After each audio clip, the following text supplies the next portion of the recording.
Whip ലംഘിച്ചെന്നാരോപിച്ച Muvattupuzha മുനിസിപ്പാലിറ്റിയിലെ കൗൺസിലറെ തെരഞ്ഞെടുപ്പ് കമ്മീഷൻ അയോഗ്യയാക്കി. 13ാം വാർഡ് കൗൺസിലർ പ്രമീള ഗിരീഷ് കുമാറിനെയാണ് 6 വർഷത്തേക്ക് അയോഗ്യയാക്കിയത്. തെരഞ്ഞെടുപ്പ് കമ്മീഷന്റെ നടപടിക്കെതിരെ ഹൈക്കോടതിയെ സമീപിക്കുമെന്ന് പ്രമീള ഗിരീഷ് കുമാർ.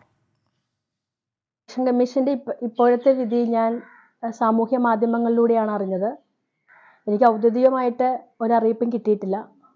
ഔദ്യോഗികമായ അറിയിപ്പ് കിട്ടിയാൽ അതുമായി ബന്ധപ്പെട്ടുകൊണ്ട് അപ്പീലിന് പോകാനാണ് എന്നെ പിന്തുണയ്ക്കുന്ന പാർട്ടിയുടെയും തീരുമാനം. പിന്നെ ഞാൻ എൻ്റെ വാർഡിൽ നിന്നും എന്നെ ജയിപ്പിച്ച ജനങ്ങൾ, ഇനി 1 വർഷക്കാലമുണ്ട്, എൻ്റെ വാർഡിൽ നിന്ന് ജയിപ്പിച്ച ജനങ്ങൾ എന്നിൽ വിശ്വാസം അർപ്പിച്ചതാണ്.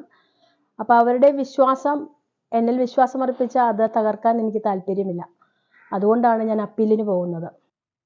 അശ്വിൻ പാലാഴിയുണ്ട് വിവരങ്ങളുമായി. അശ്വിൻ, ഏത് പാർട്ടിയുടെ ഭാഗമായാണ് ഇവർ വിജയിച്ചത്? ഇപ്പോൾ ഈ വിപ്പ് ലംഘനം എന്നത് ഏത് ഘട്ടത്തിലാണ് സംഭവിച്ചത്? ഗൂഗിൾ 2020 തെരഞ്ഞെടുപ്പിൽ UDF സ്ഥാനാർത്ഥിയായാണ് പ്രമീള ഗിരീഷ് കുമാർ മൂവാറ്റുപുഴ നഗരസഭയിലെ 13ാം വാർഡിൽ നിന്ന് വിജയിക്കുന്നത്. പിന്നീട് തുടർച്ചയായി 3 വട്ടം പാർട്ടി വിപ്പ് ലംഘിക്കുകയും UDFൽ നിന്ന് കൂറുമാറി LDFനൊപ്പം ചേരുകയും ചെയ്തു.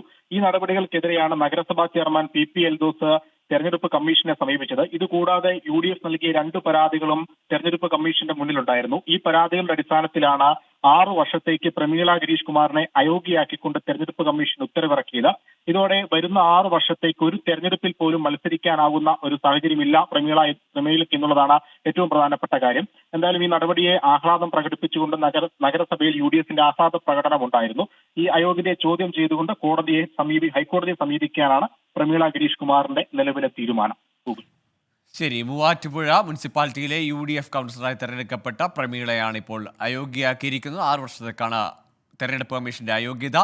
UDFന്റെ വിപ്പ് ലംഘിച്ചതിനാണ് ഇപ്പോഴത്തെ നടപടി. അശ്വിൻ പാലാഴിയാണ് വിവരങ്ങൾ പങ്കുവച്ചത്.